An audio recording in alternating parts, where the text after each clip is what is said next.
Hey everyone, welcome back to Bird Talk with Terrence Mathis. I'm William Brandon.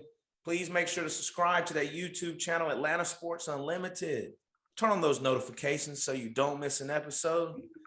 Hey, the Atlanta Falcons have their first preseason game this week at home, and they're hosting none other than Julio Jones and the Tennessee Titans. Let me ask you this. Do you get excited for preseason? You do, because you go through the whole, off season, your OTAs, mini camp, training camp going against each other. And you want to see a different color helmet. You want to see somebody different. You want to see all the training you've done during the off season, in these OTAs, in the mini camp, in the training camp. You want to see the fruits of your labor going into this preseason game. And it kind of sets the tempo of where you are as an individual, as a football player.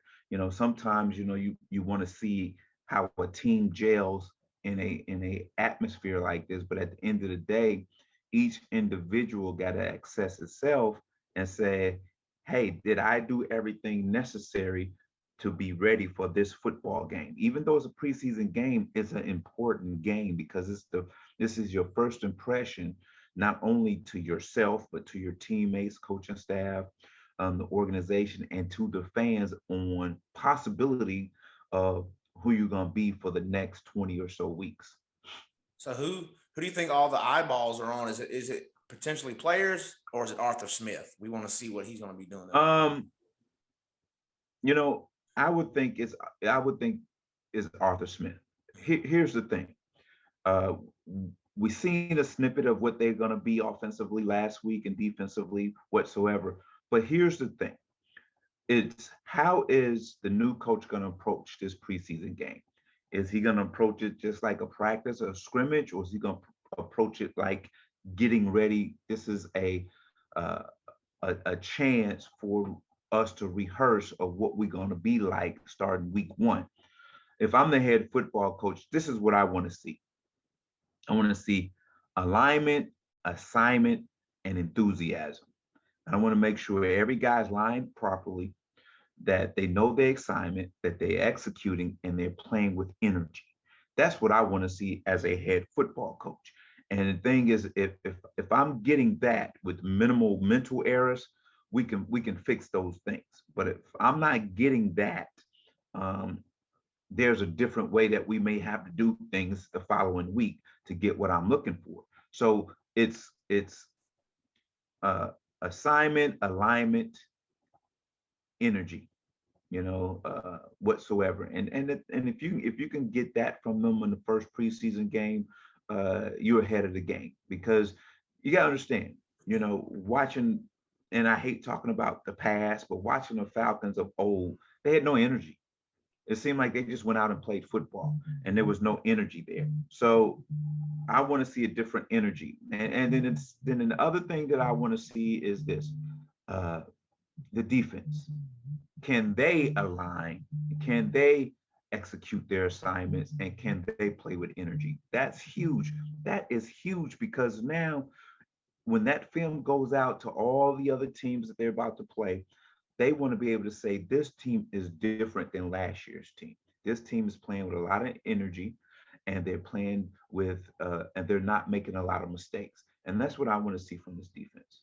Yeah, I agree. I hope they do have a lot of energy. I hope it feels like it's a renewed football team, so to speak. I hope the feel is different. Do you think that we're going to get a good, maybe a good idea what schematic offensively Arthur Smith is going to be running this season? You know what? The depth chart came out for the Falcons on both sides of the ball, and it said what I thought it was. It showed what I thought it was going to show. We didn't sign all these tight ends for for no reason at all. You have Ridley and Gage on the outside. You got Hurst and the other guy playing tight end. You got your first rounder backing up, Kyle Pitts backing up Hurst, and that's what it looks like right now. And then you have Mike Davis in the backfield, and of course Matt Ryan under center, and who we expected to be in starting lineup on the offensive line is sitting there. So the only surprise that may be for fans is that you're going to see a two tight end set. most of the time, um, because of the fact that uh, this is not the type of offense that's going to line up and go fast and throw the ball a lot whatsoever. So the wide receiver position for under this regime is not the focal point, not the marquee position anymore. It's the running backs and the tight ends. And the thing is I think that's what you're gonna see. And at some point, we'll see Kyle Pitts in the game. And here's the thing: the kid gonna be nervous. Yeah. There's a lot of pressure on him. You've been the fourth overall pick. There's a lot of eyes on you. You got to perform. Are you the next great pass catching type receiver for the in the Atlanta Falcon history? So, but the thing is, not to start him is a good thing to do, and just bring him off the bench and let him acclimate him that way. That takes out all the butterflies and all the anxiety from him. And then defensively, we know exactly what we thought they were going to do. Yeah. It looked like it's going to be a 3-4 defense Yeah. because you don't sign all those linebackers to play a 4-3 defense. Yeah. So here's the thing: it's a 3-4 defense, which I think puts Grady in a bad situation. A bad situation, because now it causes for him to get double team a lot, and it causes for him to play two gap or whatever he has to do, instead of him just playing one gap, getting in that gap and making things happen. And then secondly, you take arguably the surprise pick in the draft, and I always mess up his name, but I'm gonna try it. Adito Combo. it at They got him labeled as an outside linebacker, Yeah. and he's third, fourth on the depth chart. So I'm looking at this defense and I'm going, okay, you got a lot of athletes on the field at linebacker position whatsoever.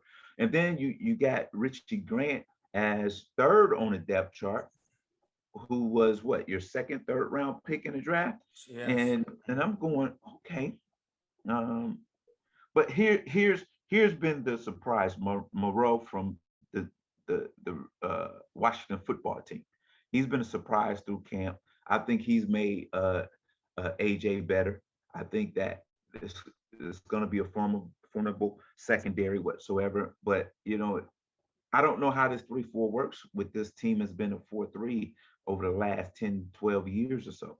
So it's going to be interesting to see how it plays out. Are they going to mix and match? Are they going to start in the 3-4? Are they going to convert to a 4-3? Whatever they're going to do. But we'll see. We'll see. Yeah, when I saw that the depth chart, a couple things that stuck out to me was one, the offensive line.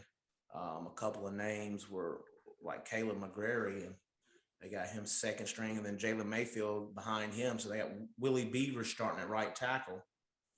Right. And then the linebackers, like you said, the 3-4, and we talked about that last week with Jesse. I just don't know what for Grady. He's our premier defensive player, and now he's lined up against the nose guard and the center, and then he's probably get double teamed as well. So, Right. Mm-hmm. what can he? What can he do to still be that guy that we know here in Atlanta? Well, he's been compared to Donald with the Rams. You know, um, we just hope that he doesn't get buried in this defense and be an unknown, because he is one of the great defensive linemen, defensive tackles that's in this league, and he's on a projection to be one of the best to ever play for the Atlanta Falcons and in the history of the NFL. And I think it'd be detrimental for him. I don't know. I don't know. We have to see. I Yeah. think that, we just don't know. We're so used to him playing in a certain position and doing certain things, and now you change him and he's playing a shade over the center and whatsoever, this and that. I don't know. We just got to see. We have to see how, he, for where they're playing him, he's not a 300-pounder. Yeah. Usually that guy is a 300-pounder squatty body guy playing over the center to clog up what we call the A gaps, the Mhm. two each side of the center, and he's not that type of guy. So we'll see how it plays out. I'm not gonna say it's not gonna work, and it's not, but I just is it's gonna be an adjustment for him. Yeah. You know, and that's all I can say. It's gonna be adjustment for him. When you come into the preseason, did you want to play a substantial amount of time, or were you like, hey, I just need to get in, get a few reps, and then get out?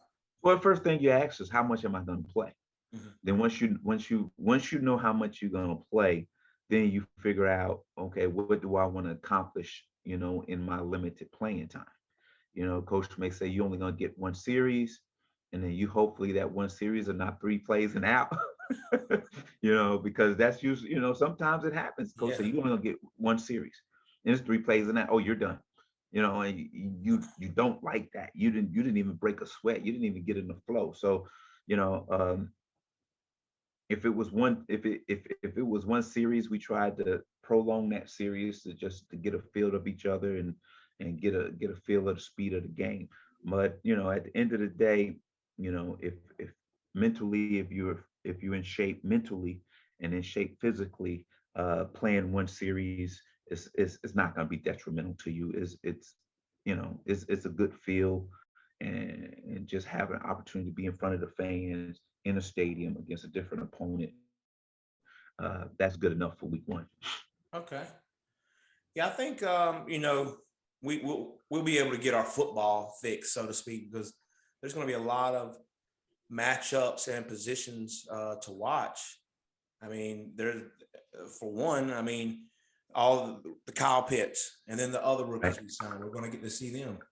right, I'm honestly excited to see what Felipe Franks can do when he comes in the game. right. Um, is there anything in particular that you're excited or that you want to see a matchup? Well, I want to see. Here's the thing. I want to see the running game. I Mhm. want to see the running game progress. I want to see who's going to step up. As you see, we signed another running back, Foster, former Texas running back, big back type of guy. Mhm. So as you see, these running backs that we have are not those shifty little scat backs. We got big running backs. And I Foreman. think, Yeah. and Foreman is his name. Yeah, Foreman is his name. And I think that what you're gonna see is a power running game, and control the ball, control the tempo of the game, and put up points. So there you are. We know what they're trying to do offensively. They're trying to establish the running game, and then use the running game to play action and get the ball up and down the field. Earlier on, about a week ago in training camp, they were asking Arthur Smith and Matt Ryan, I guess, about his speed, and Arthur Smith said he was trying to get Matt Ryan faster. I wonder if they're trying to mimic, I guess, what he was doing in Tennessee with the play With action with Tannehill. Tannehill, and he would run out and maybe run 30. I don't think he's fast as Tannehill. What do you think they're doing with that, or is it just talk? That's just talk. They're just playing around because they know if this guy goes down, their season is lost. Yeah. And why would do uh, read option with him? You do read option with him, he gets hit, shoulder dislocated, collarbone broken, whatsoever. Their season is done. So I believe they're smart enough to not do that. And I truly believe a few weeks ago they were just joking Yeah. about that. Yeah, I was curious. I was like, this is wild. I don't know Mhm. how he can get any faster at this point in his life. I Yeah, he mean, can't. He can't unless he was running downhill. so this year there is one less preseason game, so there's not four; it's only three. As a player, would you be thrilled by that or disappointed? I'd be thrilled by that if it was 3 and 16 games, But it's 3 and 17. not an extra week into the season. Yeah, I'll be thrilled about that. But at the end of the day, you're still playing 20 games. You yeah, know, you're still playing 20 games, even though three of them is a preseason game. And I don't. For me as a fan, I thought 16 games were too long. hmm, And the thing is, you add another one to it. Oh God, you're just dragging out a season. and that 53-man roster gonna have to be at least 58-man because some of these guys gonna go down. Yeah. You're gonna have to add more to the roster and keep people on right there, add more to the practice squad in case something happens. So, you know, I don't like it. A lot of players don't like it. They're not speaking up. Some that are speaking up, older guys, I get it. I understand. Your pay doesn't change. Yeah. It just, it doesn't change. And it's not like you get more money to play an extra game. So, hey, it is what it is. I don't want to jump ahead, but that third preseason game, you as a player, you know how game 3 typically is when the starters would play the most. And now since Yeah. we don't have that fourth game, will that shift to game 2, or will the starters still kind of play through game 3? What are you thinking on that? I think it's going to shift to game 2. I think you're going to see the starters first half of the game in game 2, and you won't see them probably at all in game 3. You'll see some of them that needs to be in football shape, play more. You may even see the starting units if coach is not happy with what he's seen the first 2 preseason games, or leading up to the third preseason game, just to knock off some rust and to see some things, to evaluate some things, some last minute things before you open the season. So, I get it. The thing is, you'll see the veterans more in the second preseason and less in the third preseason. But I think this first preseason game is a measuring stick because of the obvious. They're playing the Titans. Former OC is not a head coach of the Atlanta Falcons. The greatest receiver in Falcon history is now a Tennessee Titan. Is he going to play? You know what? Last time I talked about this, I said he wouldn't play. Mm-hmm. But the more and more I think about it, he's going to play. Let me tell you, the dude is in great shape. He's been practicing. He didn't practice much here because he was hurt most of the time. Yeah. But he's healthy. And I think he wants to prove to the Atlanta Falcons and the organization, the coaching staff, the GM, that he can still play and play at a high level. And you may see him for one series.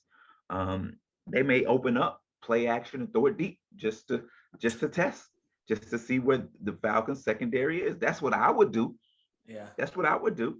And then, Arthur Smith want to show the organization he just left that he's a quality coach, that he's qualified, that he's organized, that he can put a team together to go out and play at a high level. So it's going to be an emotional game for both sides, well, mostly for the Falcons than it is the Titans. The only person that is emotionally tied to this game as a player is Julio Jones. And how much we see of him, I don't see much, because at the end of the day, they can't afford to get him hurt. Me, if I'm the head coach, if I'm Vrabel, he's not playing. He's not coming to Atlanta and playing this game. Point blank, you're not playing. I can't afford for you to go out there, go for a deep ball, pull a hamstring, and be done for 6 to 8 weeks. We can't allow that. This matchup is interesting because what I did it like everybody does it. I listed all the positions, Atlanta, Tennessee, and put check marks to see who win the position. Yes, by position. So I started with quarterback. Quarterback, obvious. Matt Ryan is that guy. Okay. He's that guy that wins that one. And then I'm looking at running back. So Derrick Henry, come on, you laugh. You gotta laugh. There is Derrick Henry. And then I look at wide receiver position. And here's the thing. I picked Tennessee.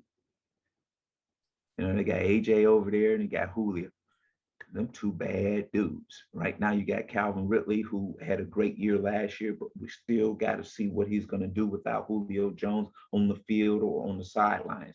And now Gage steps into a starting role that he's been a third guy that's played 15, 20 plays a game. Now so I put the edge to Tennessee at wide receiver. Tight ends. I put the edge to Atlanta. You got Hurst and you got Kyle Pitts Yeah. right there. I think those two will play a lot, and I think those two are you know if if I had to do a dual relay race of tight ends in the league, those two will win by far. There'll be any other two tight ends in the NFL by far. Um, O line, I have to go with Tennessee because of what they've done over the past with that running game and protecting Tannehill. And we just don't know, with this O line that has been put together and how quick they're going to mesh together. D line is a pick 'em. Is a pick 'em because of the fact that you know uh, Grady is our dude, but going into a 3-4, we don't know. And the reason why is a pick 'em because the Titans have been in a 3-4 and they understand the 3-4, those three defensive linemen. So that's why I say you got to pick it. Linebackers, again, to switch to a 4-3 to a 3-4, we don't know what this linebacker crew in Atlanta is going to be about and what they're going to do. And I picked the Titans. They picked up Bud Dupree from the Steelers, so it makes them more formidable in that 3-4. Who played in a 3-4 in Pittsburgh, and then defensive backs.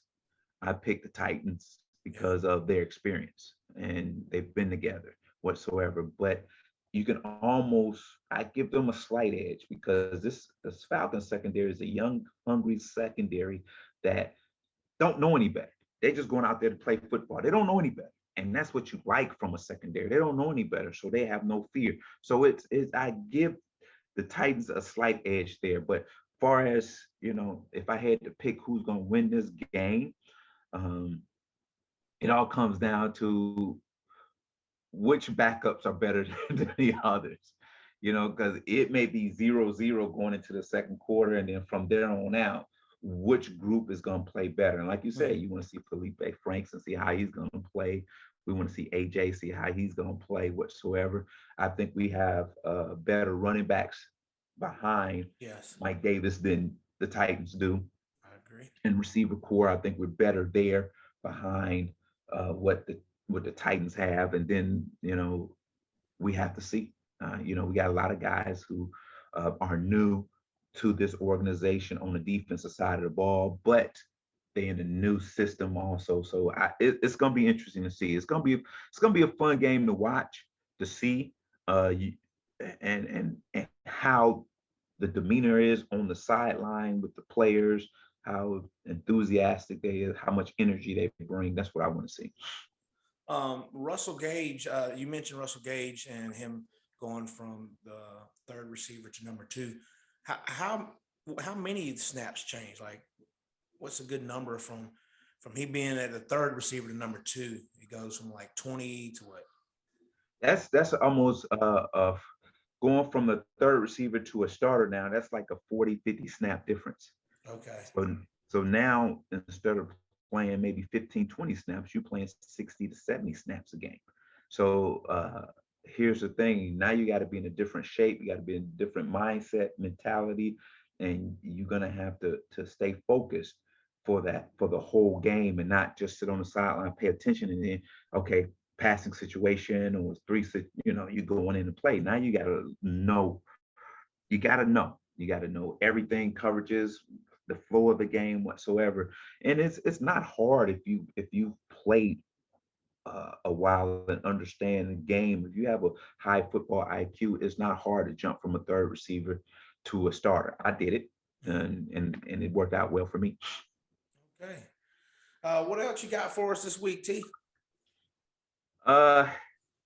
It's one of those things where I'm at a point in my life where I have to get over some things.